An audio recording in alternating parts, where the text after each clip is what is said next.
Bem, meu nome é Jacó Carlos Lima, eu sou daqui do Departamento de Sociologia. Minha área de pesquisa é a Sociologia do Trabalho. A Sociologia do Trabalho ela é um pouco constituinte da própria Sociologia, por uma questão bastante objetiva, né? Todos os estudos clássicos da Sociologia, elas partem da categoria trabalho, de certa forma. Por quê?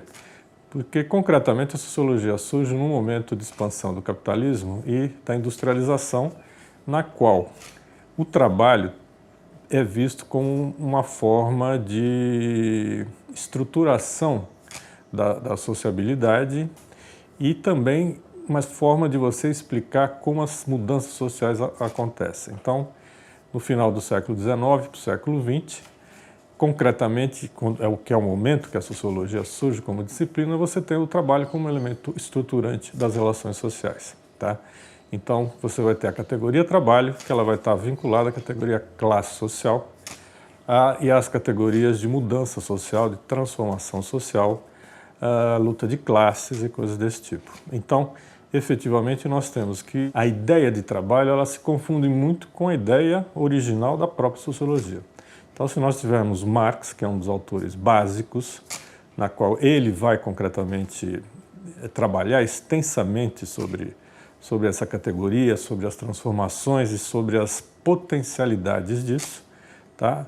Nós vamos ver que toda a sua teoria se centra na relação trabalho e capital. Ou seja, para explicar o capitalismo, você tem que entender o que é trabalho, certo? O capitalismo só existe a partir da noção de trabalho, que tem a ver com a forma como se estabelecem relações sociais na qual o trabalho é utilizado e o trabalho se torna, a força de trabalho principalmente, um elemento de valorização do capital. Então, de fato, nós estamos falando de como a sociedade capitalista se estrutura. Se nós continuarmos, né, a Marx e pegarmos o que nós chamamos dos três porquinhos da sociologia, Marx, Weber e Durkheim, nós vamos ver que isso continua. Para Durkheim, nós vamos ter toda uma discussão sobre solidariedade social a partir da divisão do trabalho, certo? Ou seja, a ideia de profissão, a ideia de trabalho surge também nesse momento e ele é seminal na estruturação do que Durkheim propõe para uma sociologia, não na perspectiva marxista concretamente, do conflito de classe provocado pelas relações de trabalho e relações sociais na qual o trabalho está vinculado, mas que de fato ele vai estruturar formas de solidariedade que, por exemplo, dá para a gente explicar toda a ideia que vem em seguida de previdência social e de outras formas que vão constituir a sociedade capitalista e que nós podemos falar que tem atualidade até hoje, tá? E com Weber a mesma coisa. Com Weber nós vamos ter a entrada da questão cultural na explicação do trabalho. Ou seja, só dá para explicar o capitalismo, o surgimento do capitalismo, a partir de mudanças concretas com relação ao trabalho. O trabalho deixa de ser a maldição do catolicismo, né, no qual Adão e Eva são expulsos do paraíso e vão ter que trabalhar, mas concretamente o trabalho e a valorização do trabalho que você vai ter com mudanças culturais e ideológicas, por exemplo, na Reforma Protestante, que vai explicar como o trabalho agora ele passa a ser valorizado e como ele se constitui um valor fundante para a explicação da sociedade capitalista de uma forma geral.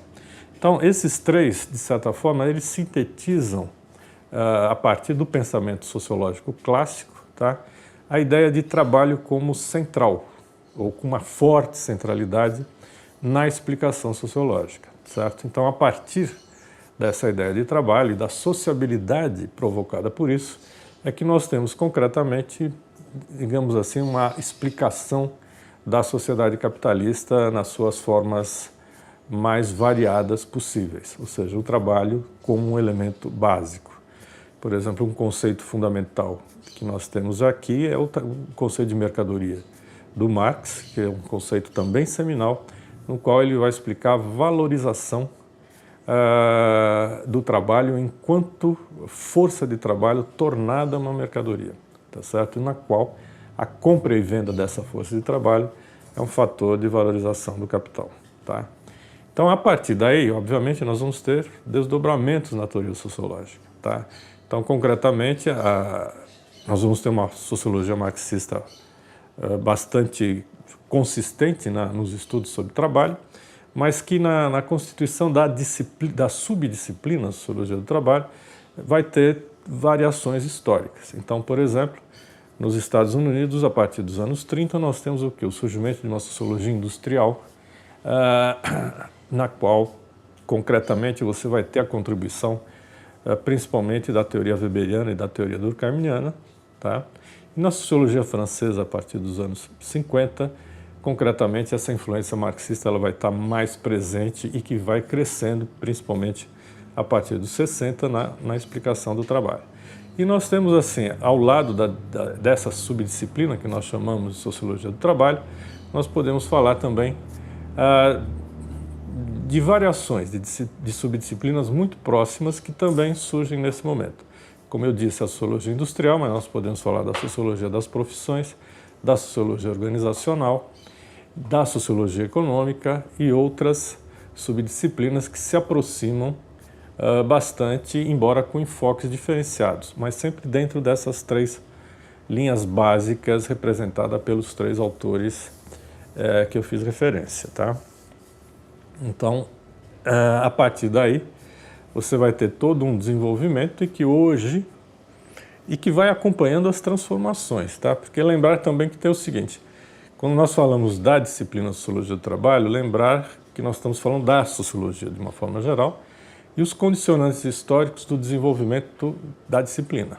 Então, por exemplo, o período de 20 a 45, com as guerras mundiais, nós vamos ter momentos assim bastante problemáticos, mas ao mesmo tempo nos Estados Unidos, que você não tem de fato, não foi atacado durante a Segunda Guerra Mundial, você tem o desenvolvimento de uma sociologia profissional. E a partir daí, as duas correntes básicas da sociologia americana, que é o interacionismo simbólico e o funcionalismo, eles vão ter contribuições bastante significativas no que diz respeito às análises sobre trabalho. Tá? A percepção dos trabalhadores sobre o seu trabalho e pesquisas concretamente voltadas à indústria, principalmente, que vai marcar a sociologia americana desde então e também as análises das profissões, certo? Uma diferenciação, tá? Sociologia das profissões, por exemplo, sociologia do trabalho, você vai ter que, obviamente, isso é uma construção de campos, na qual a ideia de profissão está vinculada muito à constituição de um campo de conhecimentos específicos e de limitações à entrada ou à proteção de grupos em determinados momentos. Hoje, o que a gente chama de profissão tem a ver, por exemplo, com o fato de ter estudos superiores ou uma formação específica que estabelece quem pode, por exemplo, utilizar determinada coisa. Então, nós estamos falando de profissões e ocupações, cuja diferença com o trabalho especificamente é que a sociologia do trabalho ela não vai ter muito essa preocupação da caracterização desses elementos de proteção da profissão, mas concretamente estudar os vínculos que são estabelecidos entre os trabalhadores, ou seja, quem contrata, quem é contratado. Então, por exemplo, se nós vamos estudar médicos, nós podemos, na perspectiva da sociologia das profissões, entender como essa profissão é valorizada e como os médicos incorporam esses elementos na explicação da sua atividade. E no trabalho nós vamos estudar, de fato, a proletarização do médico, por exemplo, no momento que ele deixa de ser uma categoria autônoma e passa a ser um assalariado como um outro trabalhador, e a partir daí você tem situações, digamos assim, não muito distintas, mas com abrangências diferenciadas, certo? Mas são limites que esses limites são sempre porosos, né? Você nunca tem assim fronteiras muito específicas do que é uma coisa e do que é uma outra, tá? Para falar sobre trabalhos relevantes nessa área, e também tem isso. Historicamente, você vai ter momentos na qual vários estudos vão aparecendo, certo? Então, é basicamente, nos anos 50, essa ideia da sociologia industrial e a partir daí dos manuais de pesquisa que são feitos nos Estados Unidos em fábricas, tá? e na sociologia francesa a partir dos anos 50. Quando eu falo sociologia americana e sociologia francesa, que vão ser as duas vertentes principais na constituição da disciplina, tá?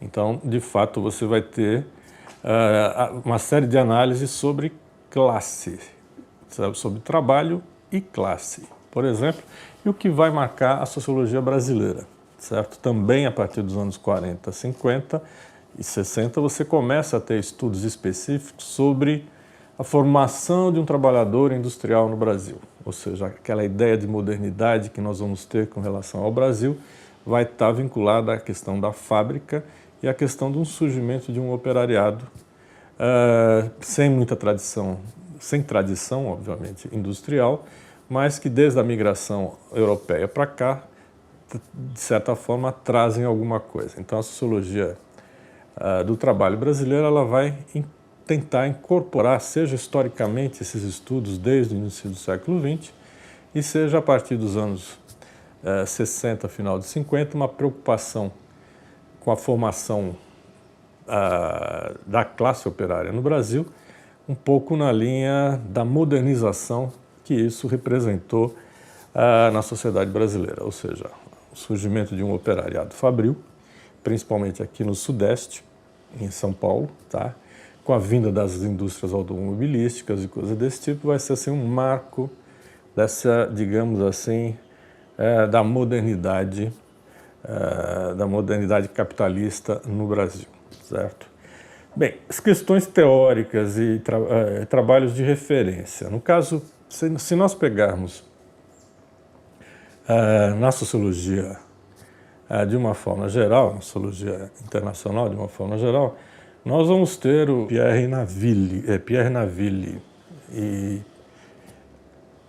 um outro autor francês que agora eu esqueci, que organizaram juntos 2 volumes do Sociologia do Trabalho, que foi publicado no Brasil e que ele foi referência há bastante tempo. Eu vou tentar pegar o outro autor, tá? E no caso dos Estados Unidos, você passa a ter alguns de sociologia industrial, também, que eu vou passar o autor para vocês, que se de memória eu não lembro, mas que são referências, tá? No caso brasileiro, você passa a ter alguns estudos, tá? Principalmente o Leôncio Martins Rodrigues, sobre industrialização e atitudes operárias, que marcado, que marca, de certa forma, esses estudos da sociologia do trabalho no Brasil. E a partir dos anos 70, aí nós vamos ter a entrada de outras tradições, ou melhor dizendo, já de um avanço nas pesquisas da sociologia do trabalho, para explicar um pouco, digamos, essa maior contemporaneidade, tá? Então, por exemplo, a partir dos anos 70 começam os estudos sobre processo de trabalho, que vão ser estudos feitos basicamente na Inglaterra e também nos Estados Unidos, numa perspectiva de uma sociologia marxista, na qual um texto básico é o Henry Braverman, que é Trabalho e Capital Monopolista, que vai marcar toda uma discussão sobre processos de trabalho e formas organizacionais no processo de trabalho, que vão marcar muito a sociologia do trabalho no período 70-90. Tá? Para vocês terem uma ideia, a ideia do Braverman é uma recuperação, por exemplo, onde Marx para, Braverman recupera a partir das tentativas de disciplinarização da força de trabalho, fabril, desde o início do século, a partir do Taylorismo, né? O Taylorismo, acho que todo mundo sabe o que é, mas para quem não sabe, o Frederick Taylor, ele vai criar um manual que basicamente os cursos de administração até hoje utilizam muito, que são os princípios da administração científica, que eles são fundamentais para entender, digamos assim, o processo de fragmentação, de divisão do trabalho e de disciplinarização da mão de obra a partir de um aprofundamento da divisão entre trabalho manual e trabalho intelectual, tá? Essa divisão trabalho manual, trabalho intelectual em Taylor, ela é muito interessante porque o Taylor é um engenheiro muito objetivo e que ele fala concretamente que o ideal do trabalhador é o trabalhador bovino, ou seja, quanto menos esse trabalhador pensar, melhor ele trabalha, maior produtividade ele dá e com isso melhor para a empresa, certo? E uma questão básica que ele vai trabalhar é a questão tempos e movimentos, ou seja, a ideia do cronômetro na hora de você avaliar o trabalho, certo? Ou seja, se o trabalhador, se ele levanta um braço, isso significa tempo que deve ser estudado, porque ele tem que levantar o braço e se é necessário que ele levante o braço, certo? Então, com isso, você começa a ter o que nós vamos chamar de um processo que o Weber também já estava escrevendo sobre, que é a racionalização do trabalho, né? Mas que o Taylor vai explicitar concretamente essa racionalização a partir do momento em que você tem uma separação de quem pensa e de quem trabalha. Ou seja, que essa separação, quem pensa, quem trabalha, vai explicar o crescimento dos escritórios a partir do início do século XX. Porque agora você vai ter fábrica, por exemplo, que o escritório é muito maior do que o próprio chão de fábrica. O que isso está significando? Isso está significando que o controle sobre o trabalhador termina sendo um elemento fundamental e que a disciplina é um elemento fundamental, certo? Então você vai fazer isso a partir do conhecimento sistemático de como o trabalho é feito. Ou seja, não cabe ao trabalhador pensar sobre o trabalho e sim sobre agir conforme a determinação da gerência, etc. Isso, minha gente, é manual até hoje para curso de administração, certo? Porque, na realidade, a administração, o que é? O gerenciamento de como o trabalho é feito, tá? E a partir daí você tem o outro conhecidíssimo nosso também, que é o Ford, certo? O Henry Ford, que também vai escrever, ó, o livro do Taylor é de 1914, o do Ford também, que ele vai escrever na biografia dele, A Minha Vida, também uma outra proposta, que vai ser um elemento fundamental, que o Braverman recupera, que vai caracterizar a questão do trabalho todo o século XX e que tem a ver até hoje, quando nós estamos aqui preocupados com reforma trabalhista e etc. Que o Ford vai colocar o seguinte, olha, já que agora você vai racionalizar o trabalho de uma forma total, isso vai significar que você tem que motivar o trabalhador, certo? E como é que você motiva o trabalhador, certo? E essa ideia da motivação vai ser um dos elementos básicos da sociologia do trabalho americana, ou seja, como você motiva. E essa motivação para ele vai ser dada por um salário maior e por formas de controle agora que você teria que ter fora da fábrica. Tá? Então, se num primeiro momento a fábrica é o locus, agora eu preciso saber o que o trabalhador faz quando ele sai da fábrica. Por quê? Porque cada vez mais você vai ter o quê? Novas tecnologias, e no caso do Ford, a grande nova tecnologia dele vai ser a esteira rolante. O que é a esteira rolante? Aquela coisa que você não precisa mais sair do lugar. O trabalho vem até você. Se vocês já foram visitar uma fábrica de automóveis ou uma fábrica de calçados, vocês vão ver que o automóvel ou o sapato ele vem numa esteira e cada trabalhador faz uma coisa. Aquela cena básica que você tem no filme do Chaplin, Tempos Modernos, acho que todo mundo conhece, tá? Ou seja, cada vez mais você aperta parafuso, você fica mecanicamente apertando parafuso. E você tem que, como é que o trabalhador vai se animar fazendo isso? Então, Ford propõe uma série de benefícios para o trabalhador para que ele se sinta motivado, tá? Então, é um salário maior e uma preocupação com a questão da reprodução social desse trabalhador. O que ele faz quando chega em casa? Ou seja, ele não pode morar num cortiço, ele não pode morar num barraco com um monte de gente, porque isso vai fazer que no dia seguinte ele vai estar mais cansado do que quando ele foi embora, tá? Então, a partir daí você vai ter uma série de pressupostos que Ford vai colocar, que na realidade vão ser aplicados posteriormente à Segunda Guerra Mundial e que nós vamos, de certa forma, encontrá-los presentemente e, obviamente, a partir de outras proposições, como Keynes e outros autores, no que nós vamos chamar de estado de bem-estar social. Um pouco aquela história, olha, o Estado teria que assumir a reprodução social, ou seja, como o trabalho, como você reproduz o trabalhador socialmente, tá? Ou seja, condições básicas para que esse trabalhador consiga de fato produzir. Não é exatamente nenhuma preocupação, digamos assim, humanitária, mas de fato, enquanto o Taylor está colocando objetivamente, olha, eu quero um trabalhador bovino que faça o que eu mandar, o Ford está falando, tá, legal, só que para ele fazer tudo o que mandar, você tem que dar algumas condições para que ele se sinta motivado.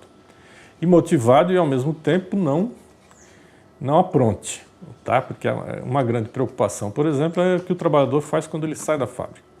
Ou seja, agora a fábrica precisa saber o que o cara faz depois da fábrica. E mais, agora a própria ideia de família termina sendo um elemento fundamental. Então aqui só para mostrar que eu estou falando de trabalho, mas agora já estou entrando na questão da família. O que significa isso? O trabalhador, de preferência, deve ser casado, deve ter a sua casa, deve ter uma família na qual ele é responsável, porque senão o que ele vai fazer? Ele vai cair na farra e no dia seguinte ele não vai ter atenção, certo? Que isso é uma lógica básica que o capital começa a pensar. Se você tem que apertar parafuso, você não precisa mais de força física, mas você precisa de atenção. Se você caiu na farra na noite anterior, você não vai ter atenção, tá certo? Então agora eu preciso controlar isso, então eu preciso botar um assistente social para saber o que está fazendo, eu preciso botar um sociólogo para isso, eu tenho que fazer uma seleção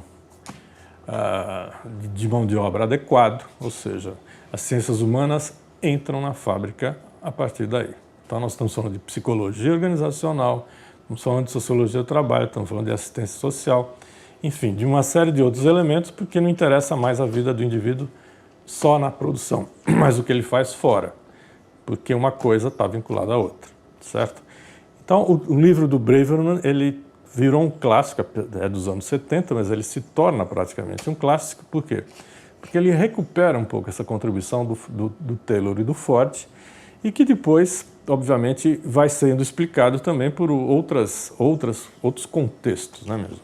Então não é assim de uma hora para outra. Lembrar que entre 20 e 45 no mundo acontece muita coisa, até um pouco antes. Lembrar que a Revolução Russa é um elemento fundamental para você entender a preocupação do capital agora com essa reprodução. Porque, olha só, eu preciso garantir jornadas mais curtas, eu preciso atender algumas demandas operárias, porque você tem uma ameaça que veio no Oriente. Que a ameaça continua até hoje, se vocês pegam os discursos governamentais, os comunistas estão debaixo da cama, em qualquer momento eles te pegam, tá? Por quê? O que vai ser essa ameaça? Essa ameaça vai ser exatamente a possibilidade de uma outra ordem social. Uma outra ordem social que, em tese, os trabalhadores teriam seus direitos garantidos e, de certa forma, teriam um maior controle sobre o trabalho. Então, olha só, nesse rápido painel que eu falei até agora, eu estou falando de trabalho, estou falando de mudança social.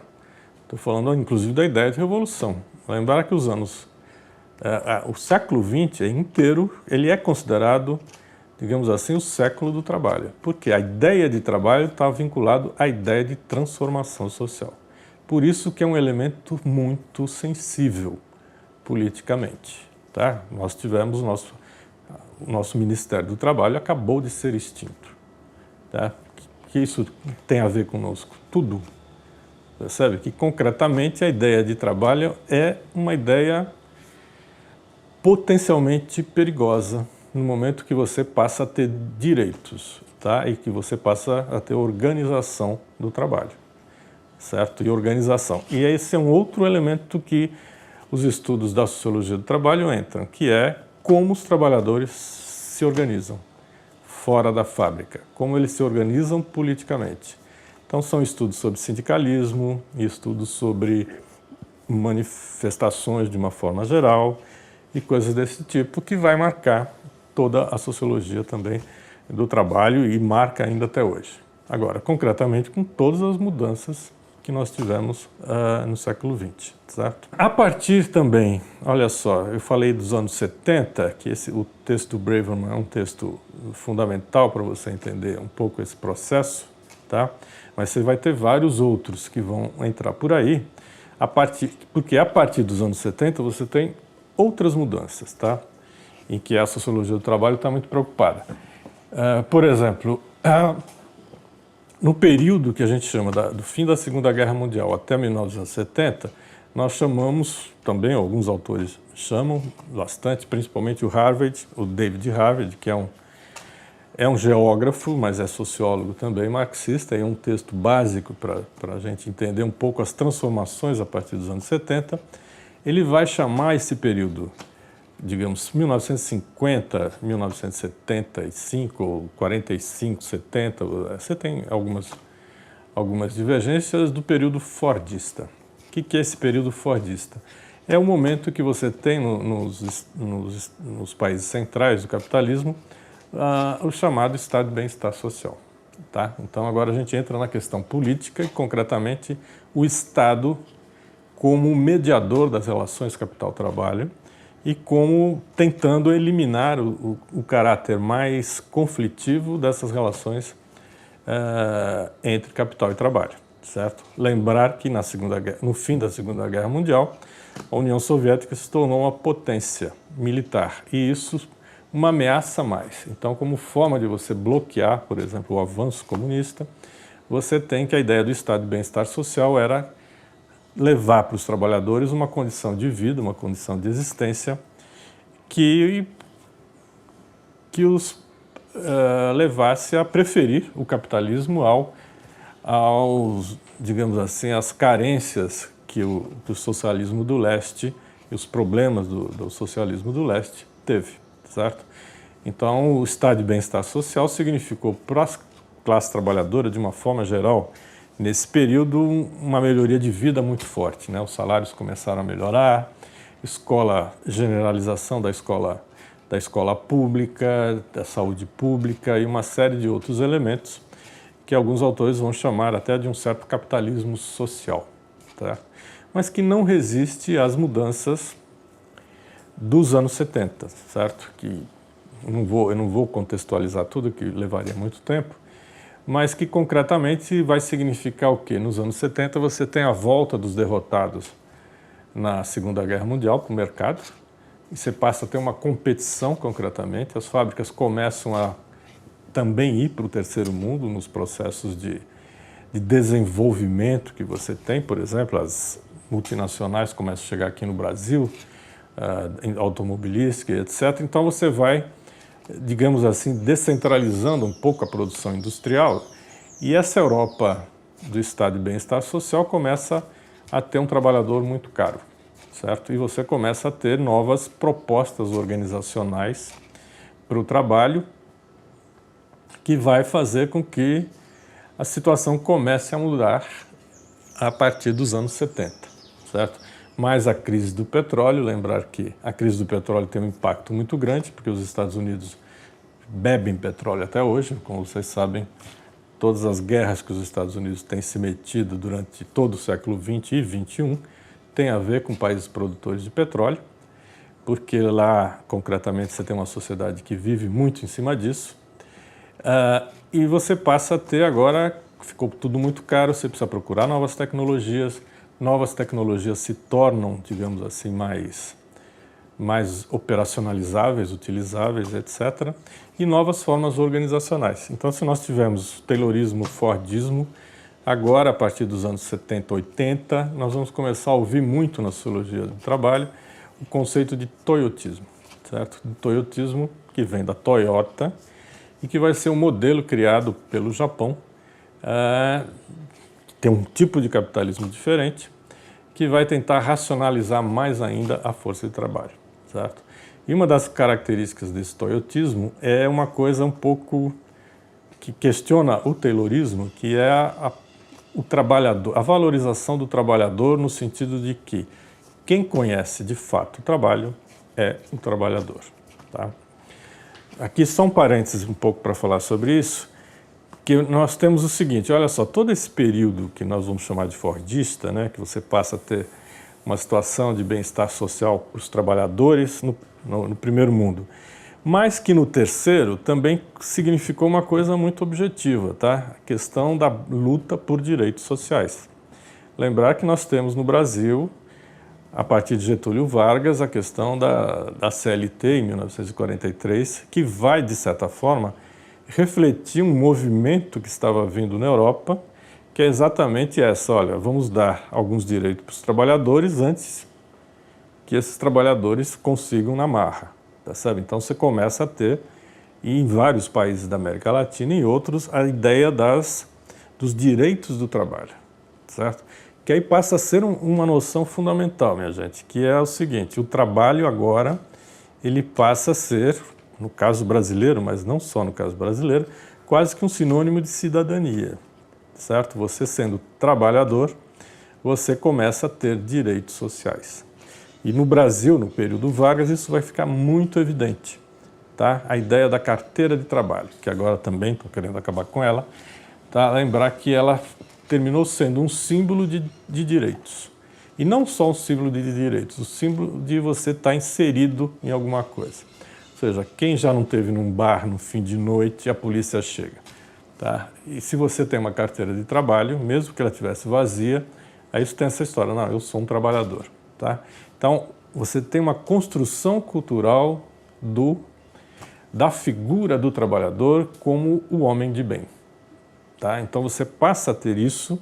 Então, essa ideia de trabalho, olha só, aqui no nosso caso, Getúlio o período Getúlio Vargas é muito ilustrativo, mas é uma situação que vem de muito antes, a ideia do trabalhador como produtor de riquezas, tá certo? E mesmo o capitalista, ele é um trabalhador, porque se ele não trabalhar duro, ele também não consegue manter o seu capital. Embora, para que ele consiga se manter como capitalista, ele precisa viver, ele precisa comprar trabalho, comprar força de trabalho, tá? Então, nesse esquema, você tem todo um elemento cultural e valorativo que vai se inserindo na sociedade de uma forma geral, e que nós temos ele até hoje, tá certo? Mas o toyotismo, ele vai começar a mostrar o seguinte: olha, o trabalhador é quem conhece. Então não adianta você fazer essa separação entre quem pensa e quem executa, ou seja, entre o gerente e a parte administrativa e o trabalhador que faz efetivamente, tá? Porque durante todo esse período que se tentou tornar o trabalho mais agradável para o trabalhador, você nunca conseguiu. Então, por exemplo, as greves, eles acharam que as greves poderiam ser eliminadas. Aliás, o Taylor já achava que ele, racionalizando o trabalho, as greves poderiam ser eliminadas. Pelo contrário, elas aumentaram, tá? E mais, a produtividade do trabalho também começou a ser questionada, porque o trabalhador não se sentia motivado naquilo que ele fazia. Por mais que ele tivesse alguns direitos, mas a motivação de você apertar um parafuso o dia inteiro, digamos que a gente precisa fazer muita força para dizer que aquilo mobiliza alguém, certo? Então você tem também todos os anos 50, 60, uma série de teorias administrativas, de relações humanas e uma série de outras, que quem tiver alguma familiaridade com revistas tipo Você, S.A. e coisas desse tipo, vocês vão encontrar sempre, né? Como fazer para o trabalho ficar mais agradável, como fazer isso, como fazer aquilo. E o toyotismo, ele vai um pouco por aí: olha, essa separação não funciona, é melhor que o cara saiba, então você tem que fazer com que ele se motive no trabalho e passe, obviamente, e que fique sob controle, obviamente, de quem controla o capital. Então a ideia do toyotismo, geralmente vinculado ao modelo japonês, certo? Mas um modelo japonês, digamos assim, modificado, porque no modelo japonês você começou por um momento com trabalho vitalício, você teve, todos os sindicatos no Japão são vinculados a empresas, você tem uma série de coisas no modelo que obviamente não vem para cá. Mas o que pega essa história é o seguinte: a história do envolvimento do trabalhador no trabalho, tá? Então aí começa uma conversa que acho que todo mundo ainda ouve muito: você tem que vestir a camisa do seu trabalho. Esse vestir a camisa é exatamente você estar envolvido, e você tem uma certa autonomia para resolver determinadas coisas, mas obviamente determinada pela gerência, tá? Mas é um pouco assim, olha, o trabalhador agora, no fim do dia, nós vamos fazer uma reunião, todo mundo junto, que obviamente não tem hora extra, ou círculos de controle de qualidade, por exemplo, e nós vamos discutir gerente e trabalhador como a melhor forma de fazer tal coisa. Então, o trabalhador agora é instado a dar sugestões sobre o trabalho que ele realiza. E isso tem levado a grandes mudanças de produtividade, por incrível que pareça. Eu vou dar um exemplo de uma pesquisa que eu fiz uma vez numa fábrica de massas, tá? O macarrão vinha, percebe? Já vinha na linha de montagem, chegava embalado e pum, caía no chão, certo? E o trabalhador abaixava e botava na caixa para despachar, né, para o comércio. Um trabalhador sugeriu que, em vez de ir para o chão, botasse uma mesinha que o macarrão chegasse. Nossa, a produtividade aumentou incrivelmente e ele ganhou um liquidificador. Percebe? Ou seja, então é um pouco só para vocês terem uma ideia do que são essas coisas. Por exemplo, se vocês vão no McDonald's, vocês vão ver lá o trabalhador do mês. O que é o trabalhador do mês? É aquele trabalhador que se destacou mais, certo? Por exemplo, no McDonald's você vai ver que o menino ele limpa o chão, hora ele frita, hora ele atende no balcão, hora ele faz uma série de coisas. E aí entra uma outra coisa que a gente trabalha, que é a história da multifuncionalidade desse trabalhador. Não mais o especialista que só apertava o parafuso, mas o cara agora que faz tudo. Que frita o hambúrguer, que tempera, não, já vem temperado e tal. Mas ele faz uma série de coisas e ele ganha, ele não pode ganhar dinheiro a mais, porque você tem que manter o trabalhador sempre num salário, digamos assim, que não permita ele fazer grandes coisas, porque senão ele não vai querer mais ser trabalhador, tá? Mas você faz com que ele tenha, digamos assim, recompensas simbólicas, entendeu? Então eu vou te dar um liquidificador, eu vou botar a sua foto no quadrinho no salão do McDonald's, tá? Então isso vai ser um pouco uma das características que vem com essa ideia de toyotismo. Além disso, é aquela história de agora eu só vou produzir aquilo que o mercado vai consumir. Então, em vez de você ter um pátio cheio de automóveis que eu faço na linha de montagem, agora eu faço um esquema que eu só vou fabricando automóvel conforme ele tiver saída. Tá? Que é a lógica do supermercado. Eu só encho a gôndola do supermercado quando ela estiver vazia, tá certo? Então, que é a lógica do toyotismo. A gente fala modelo japonês, mas o modelo japonês é norte-americano, tá certo? O Japão, o Toyota se baseia no modelo, o Toyota, o Ono, né, que é o engenheiro da Toyota, se baseia no modelo americano. Então, entra a questão do just-in-time. Tá? É o just-in-time, ou seja, só vou produzir aquilo que vai ser vendido na hora. E com isso você tem outros elementos do modelo japonês que começam a serem implementados. Um deles é o que nós vamos chamar, que não é exatamente uma novidade desse modelo japonês, mas concretamente ele passa a ser implementado, que é a ideia da empresa em rede ou do conglomerado ou depois da terceirização, que esse vai ser um outro conceito básico, tipo assim, olha, agora a empresa não tem mais que ter trabalhador para fazer qualquer coisa. Eu só vou me focar em alguma coisa e o resto outras empresas fazem. Então essa ideia de terceirização ela começa a ser um elemento fundamental que também entra nesse processo que vem junto com a ideia desse modelo japonês e obviamente adaptado ao Ocidente. Tá? Quando nós falamos de modelo, tá? Fordismo, Taylorismo, Toyotismo, são modelos assim de gestão do trabalho, nós temos que considerar que são típicos ideais. Não necessariamente você tem uma adoção absolutamente rígida, ortodoxa disso, mas sim a implementação de modelos e adaptações que você passa a ter em todos os sentidos, tá? Então, olha só, tudo isso que eu falei até agora mostra, assim, uma forte sociologia do trabalho industrial. Tá? Ou seja, porque a fábrica é um locus fundamental para você entender como o trabalho é realizado em todos os setores da sociedade, certo?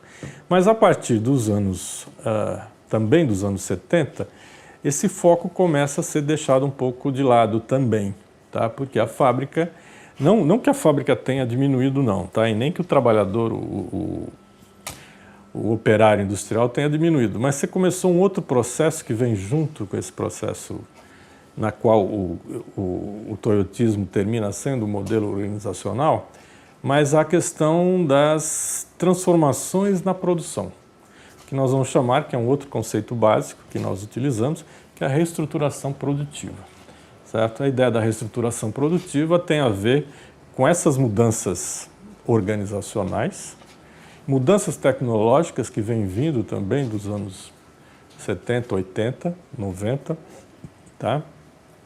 E mudanças políticas, certo? As mudanças políticas estão juntas quando a gente fala de neoliberalismo, por exemplo, tá? Que isso vai significar concretamente um processo de abertura de mercados. Então, a partir daí, a gente entra também num contexto mais estrutural de transformações no mercado capitalista de uma forma geral e do Estado capitalista de uma forma geral. Então, o modelo do neoliberalismo começa a colocar o seguinte, olha, os mercados têm que ser abertos, tá? Incentivar a competição internacional, e essa competição internacional vai significar redução de custos. Quando nós falamos de redução de custos, significa o quê? As fronteiras nacionais começam a ser um problema, certo? E cada vez mais grandes conglomerados multinacionais são estabelecidos e começam a atuar no mundo inteiro a partir de processos de terceirização.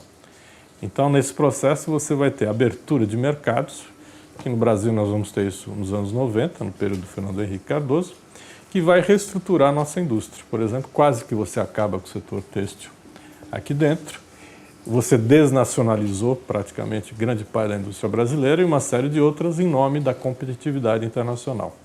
E que aí vem um outro conceito junto, que é o conceito de globalização, certo? Nesse conceito de globalização, você começa a ter esses processos de terceirização que se espalham pelo mundo inteiro. Então, por exemplo, nunca a classe operária industrial foi tão grande quanto agora. Só que não é mais na Europa nem nos Estados Unidos. Ela está hoje na Ásia, mas ela está espalhada aqui na América Latina e continua também nos Estados Unidos e na Europa, certo? Mas hoje, por exemplo, a grande fábrica do mundo é a China, certo? Onde está lá quase tudo que é produzido lá. E vocês percebem, por exemplo, a roupa que vocês estão utilizando, se vocês começarem a prestar atenção na etiqueta, vocês vão ver que são fabricadas em uma série de partes do mundo. E isso começa a afetar concretamente também os territórios onde esses processos são implementados, certo? Aí uma outra questão que nós trabalhamos bastante, que é essa nova territorialização do trabalho. Ou reterritorialização, ou reespacialização da produção globalmente, certo? E não só globalmente, mas no Brasil, se nós vamos pensar, nós vamos também ter esse processo internamente. Deslocamento de fábricas do sul e sudeste para o nordeste, outras formas de produção que começam a se desenvolver e daí para frente. Para explicitar um pouco esse processo todo, aliás, falando um pouquinho mais ainda desse processo, lembrar a questão tecnológica que passa a ser fundamental a partir dos anos 90, certo? Mas dos anos 80 já começa muito grande, que é a questão da informatização, ou seja, as tecnologias informacionais, elas passam agora a ter um papel fundamental nessa reestruturação produtiva, nas formas como o trabalho é realizado, tá? E principalmente a partir da internet, uma série de outras coisas são colocadas, certo? No sentido de trabalho. Bem, e aí outros conceitos da sociologia do trabalho, elas passam a ter uma centralidade, ou uma maior centralidade. Por exemplo, a questão da informalização, não informatização, mas informalização, tá? O trabalho informal no Brasil, ele sempre foi muito grande. O que é o trabalho informal? É o camelô, ou seja, aquela coisa do se virar, que no Brasil sempre teve, né? Então, por exemplo, tem uma frase que eu acho muito interessante, nos anos 90, o Fernando Henrique, ele falou que no Brasil não tinha desemprego nos anos 90.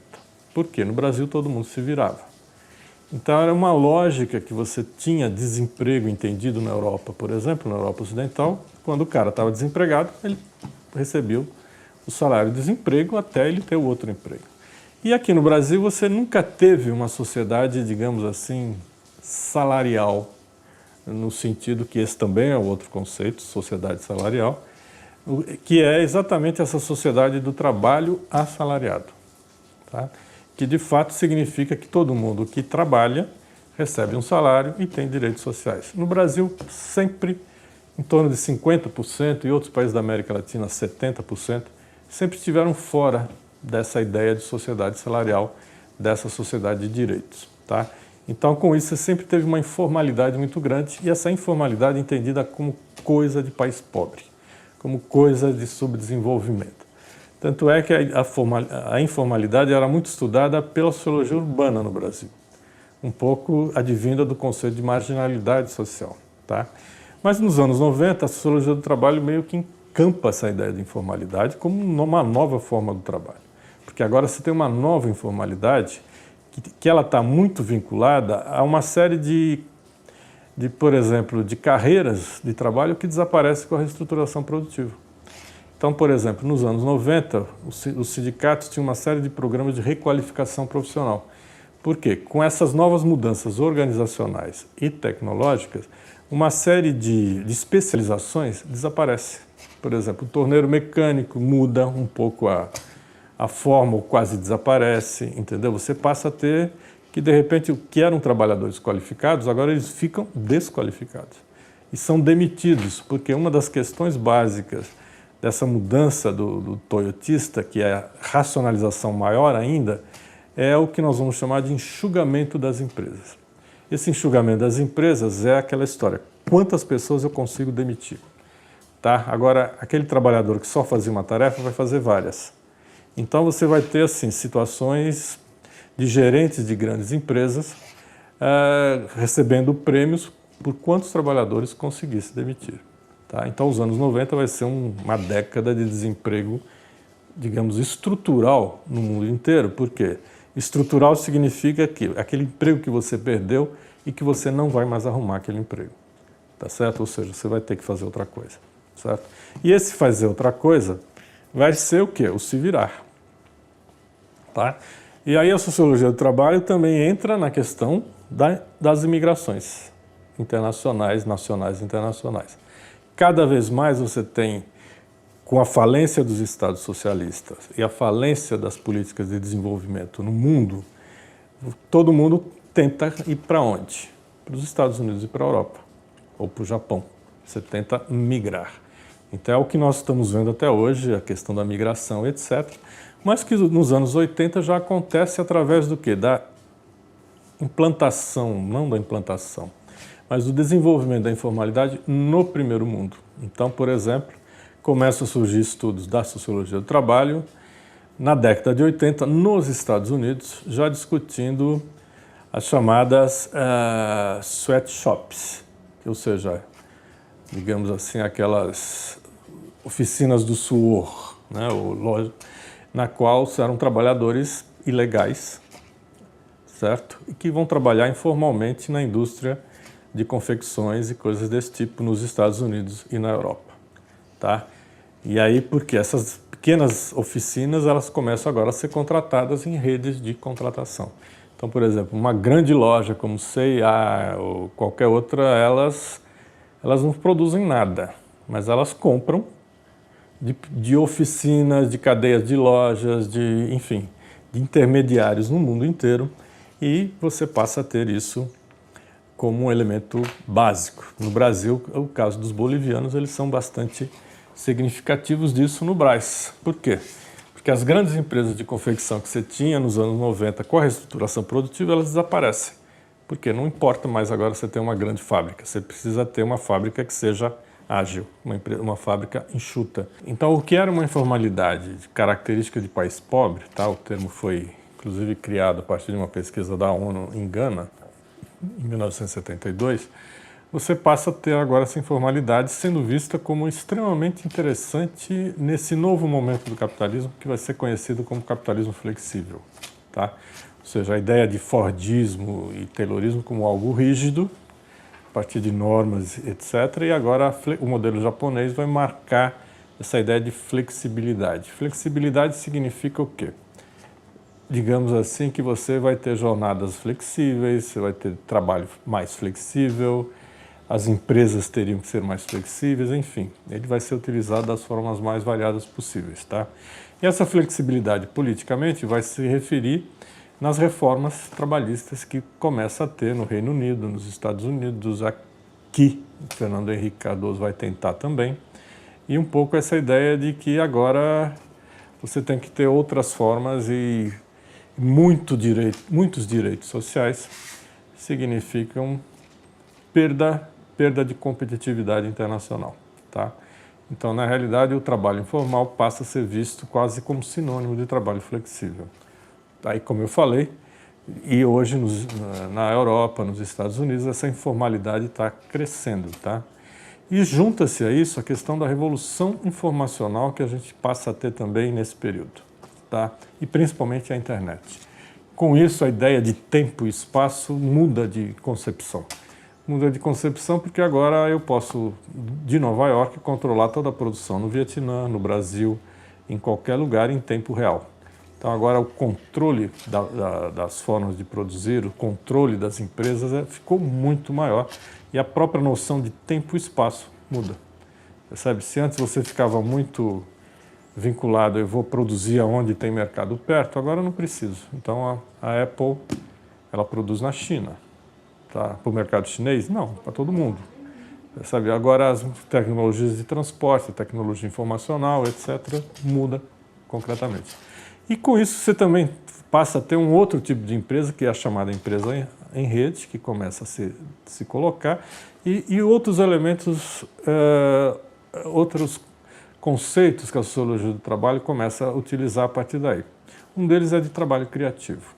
O trabalho criativo é aquela ideia de que agora você, é um termo da década de 90, na qual você passa a ter atividades na qual a criatividade e o conhecimento são considerados elementos fundamentais. Então você bota aí o trabalhador de software, o arquiteto, o ator, o artista, enfim, uma série de trabalhadores que historicamente, com exceção do software, que é uma coisa mais recente, sempre trabalharam um pouco por conta própria e sempre por projetos. Porque uma das características do novo tipo de trabalho agora é que você trabalha por projetos.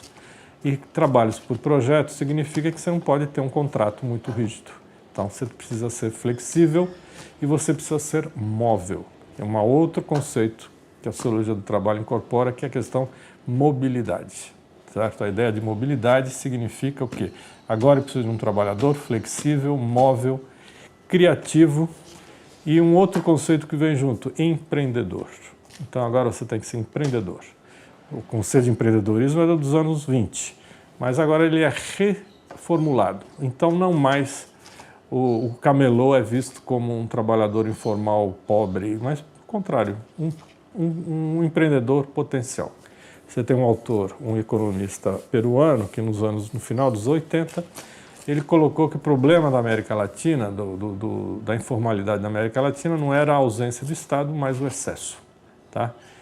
E que, na realidade, o latino-americano, de uma forma geral, era extremamente empreendedor, porque ele se virava o tempo inteiro. Aí isso se junta nesse capitalismo informacional que surge cada vez maior com esses trabalhos criativos, na qual agora você incorpora uma série de profissões ou de ocupações que antes eram vistas como pouco valorizadas, que agora você dá uma valorizada em função dessa ideia de flexibilidade. Então você vai colocar o pessoal de marketing, o pessoal de cinema, o pessoal, enfim, de audiovisuais de uma forma geral, todos dentro desse conceito de trabalho criativo, certo? Como trabalho flexível. Certo?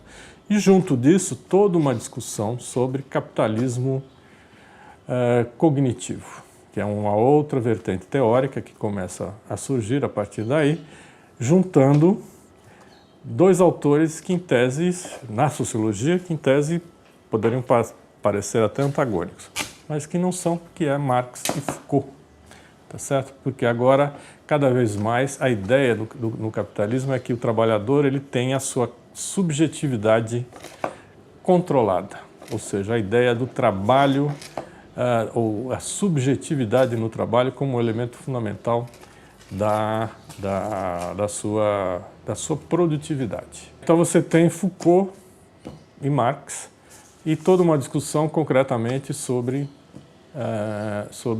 capitalismo cognitivo, na qual cada vez mais o conhecimento é visto como uma força produtiva. Então nós temos agora, no final do século XX, século XXI, uma retomada de Marx a partir desse conceito de capitalismo cognitivo, que nós temos o Negri, Lazarato, Hardy, que são autores que, de certa forma, vão desenvolver isso, e vários outros que, a partir daí, começam a desenvolver. E na ideia de trabalho cognitivo vai estar as novas formas do trabalho vivo, que é esse trabalho do conhecimento, no qual a ideia, por exemplo, o trabalhador de software, que vai trabalhar, interpretar algoritmos, termina sendo considerado um dos modelos desse trabalho, mas também todos os outros trabalhadores que antes a gente chamaria de trabalhadores intelectuais, certo? Que agora são vistos como os criativos de uma forma geral, certo? E trabalhadores do conhecimento, tá? Então são um outro conceito que passa a ser utilizado concretamente, assim como cada vez mais a sociologia passa a valorizar no trabalho elementos que nós vamos chamar, e aí entra, por exemplo, a contribuição também de Bourdieu, tá? Atualizando, que é o capital social e a ideia de redes sociais no trabalho. Ou seja, não a rede social, Facebook, coisa desse tipo, mas a rede social significando que, olha, o seu capital social, ou seja, as pessoas que você conhece, ela é um capital fundamental para você arrumar um emprego, tá? E aí entra aquelas coisas assim de revistas de autoajuda e daí de Você S.A. e outras revistas do tempo, que mostra qual o perfil ideal do trabalhador, ou seja, você tem que ter habilidades sociais.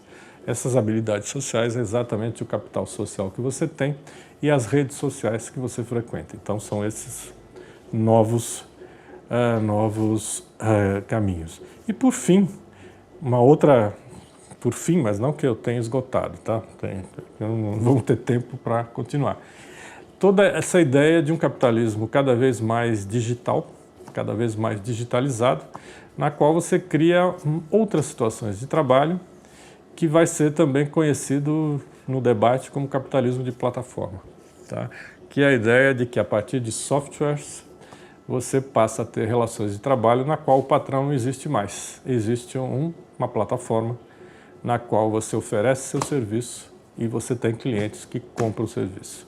Então você tem isso, o auge da informalidade agora informatizada, certo? Que é o que alguns autores estão chamando de uberização. O que é uberização? Você não tem mais contrato algum, e você não tem direito algum, você não tem jornada alguma limitada. Cada vez mais agora você trabalha de uma forma geral. E que fecha um pouco com o conceito básico que nós utilizamos muito, que é a ideia de precariedade e precarização no trabalho. Ou seja, essa ideia da informalização vai significar uma precarização de relações de trabalho. Você, como motorista de Uber, você, digamos assim, você presta um serviço. Agora, se você quiser direitos, você paga. Percebe? É cada vez mais essa ideia de pagamento pelo que você tem. Ou seja, sai o Estado, sai a ideia da solidariedade social, tá? Para entrar uma individualização absoluta.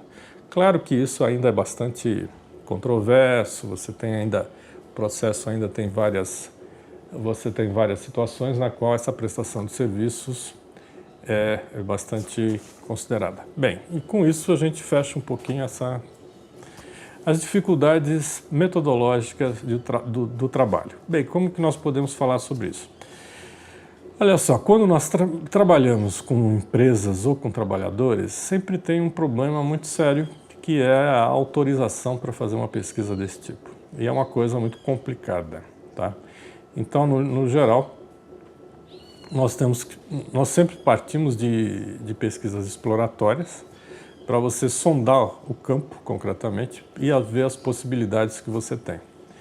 A ideia do porteiro, como da pesquisa de uma forma geral, é um elemento fundamental para você ter acesso, porque geralmente quando você trabalha com empresas ou com trabalhadores, você trabalha com, digamos, com informações sensíveis, na qual o trabalhador sempre tem muito medo, porque ele nunca sabe de fato para que ele está respondendo aquela pesquisa, que nem sempre ele entende o que é. E, por outro lado, as empresas também têm um certo receio. Então, você tem algumas empresas, por exemplo, grandes empresas multinacionais, que elas abrem porque elas têm políticas, até pela própria imagem da empresa, que você faça pesquisa. Mas, por exemplo, depende muito dessa empresa, certo?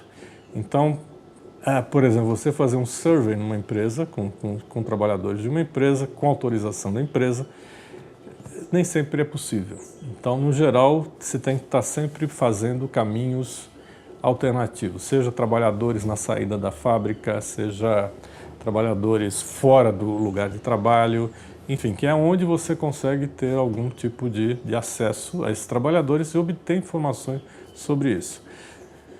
Obviamente, nós temos pesquisas quantitativas feitas, né? Porque no geral a gente se utiliza mais das pesquisas estatais feitas pelos grandes órgãos de estatística, que é o caso do IBGE, na qual a gente utiliza muito material que são produzidos, e efetivamente alguns surveys nacionais na área, mas que eles são muito raros porque eles são muito caros. No geral, são grandes empresas que fazem isso. E quando você tem um projeto via INCT, do CNPq e outros, tá? Mas mesmo assim eles são muito raros, porque na nossa área a gente tem muito pouco.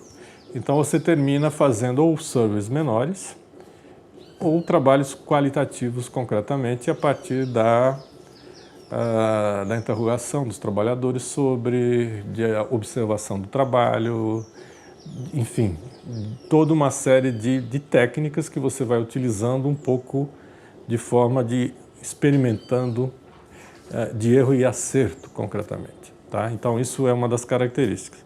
Então grande parte das pesquisas, às vezes, pegando já a minha experiência um pouco pessoal, elas terminam sendo fortemente exploratórias, tá?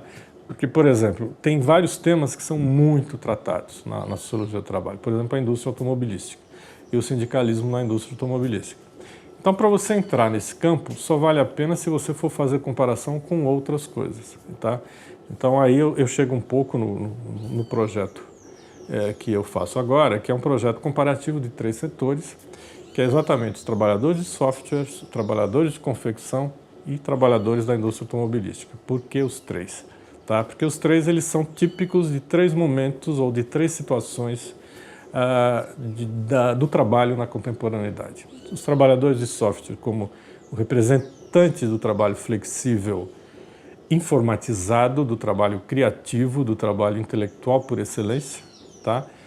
O trabalhador de confecção, exatamente pelo caráter assim extremamente precário de informalidade, mas que ao mesmo tempo está sendo reconfigurado como empreendedorismo, e o trabalhador de automobilística desterritorializado, ou seja, eu estou pensando aqui respacializado, melhor dizendo, que são do interior de São Paulo e do Nordeste, na qual são momentos na qual essa indústria automobilística começa a flexibilizar suas relações, na qual aquele trabalho extremamente protegido e privilegiado que os trabalhadores tinham no Brasil vão perdendo progressivamente o atrativo, porque os salários são baixos, os direitos menos, e em termos de trabalho formal.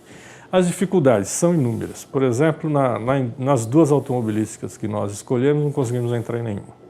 Não conseguimos nada, as fábricas não deixaram. Uma deixou, mas deixou uma unidade, mas em São Paulo e não no lugar que nós queríamos. Então, as mesmas fábricas, grandes multinacionais do setor, elas têm políticas diferenciadas com relação a você entrar no espaço para entender como que se dá o processo, tá? No caso da informalidade, ela é mais tranquila, no sentido de que você consegue você consegue trabalhar com determinadas situações. A gente trabalhou com a Feira da Madrugada em São Paulo, com um colega da equipe que fez, inclusive, tese lá, e trabalhamos também com um setor, uma área bastante estudada, que nós fomos lá exatamente para pegar dados complementares, que é o polo de confecções em Pernambuco, tá? No interior de Pernambuco, altamente informalizado. Então, tentando comparar como São Paulo e Pernambuco, eles se complementam, eles se juntam, tá? Por mais que você esteja em dois polos, em dois espaços bem diferenciados. E, ao mesmo tempo, na questão do trabalho digital, pegar, olha, o fato de você ter um trabalho extremamente assim, desespacializado, né? Um trabalho que pode ser feito virtualmente, a questão do espaço significa muita coisa. Então, por exemplo, o trabalhador aqui de São Paulo e o trabalhador da Paraíba, você tem uma perda salarial de mais de 50%, embora você tenha um trabalhador extremamente qualificado, porque esse trabalhador digital ele tem graduação, e várias vezes ele tem pós-graduação, enfim, você tem toda uma situação na qual esse trabalho é de fato, digamos assim, diferenciado. E a gente tenta avaliar que de fato de conhecimento que ele tem, ou seja, em que medida esse trabalhador tem autonomia ou não tem, frente ao outro, porque o trabalhador da confecção também se acha que tem autonomia, percebe? No que ele cria, embora seja um trabalho extremamente precário, certo? No Brasil tem uma especificidade também, o trabalho digital. Nos Estados Unidos ele é todo por projetos e todo sem contrato, sem grandes vínculos. No Brasil ainda ele tem vínculo. Então você vai tendo situações diferenciadas que a gente tenta recuperar. Tá? E pegamos ainda um outro polo de formalidade e informalidade no interior do Rio Grande do Norte. Tudo isso implica numa espécie de imersão no campo. Imersão, mas não no sentido etnográfico de permanência, porque é coisa difícil. Por exemplo, nós fomos para o interior do Rio Grande do Norte, onde você tem processo de terceirização industrial na área de confecções, mas que se um trabalhador der uma declaração para nós, a cidade tem 11 mil habitantes. Ele não vai dar. Então, no caso, a gente entrevista proprietários, a gente faz observação, a gente pega outros documentos, porque é impossível, porque esse trabalhador não vai falar o que ele está passando. E, ao mesmo tempo, você tem um outro elemento, que dependendo do lugar que você tem, o que seria um trabalho precário aqui não é necessariamente em outro lugar, percebe? Então, são desafios, porque você está vendo que são processos de rebaixamento de custos e etc. Mas, metodologicamente, vai exigindo cada vez mais, digamos assim, uma imaginação sociológica para você conseguir fazer a pesquisa, certo? Porque é difícil você ter acesso aos atores que você está procurando. Certo? Os impedimentos são os mais variados possíveis. Então a gente vai tentando ajuntar e por isso que o qualitativo termina sendo mais interessante, porque nós não vamos ter condição de falar, olha, é isso. Mas nós vamos fazer inferências sobre, olha, existe esta possibilidade, os dados obtidos apontam para essa situação, mas não podemos falar, ó, 50% é isso ou não, porque nós não temos como trabalhar quantitativamente.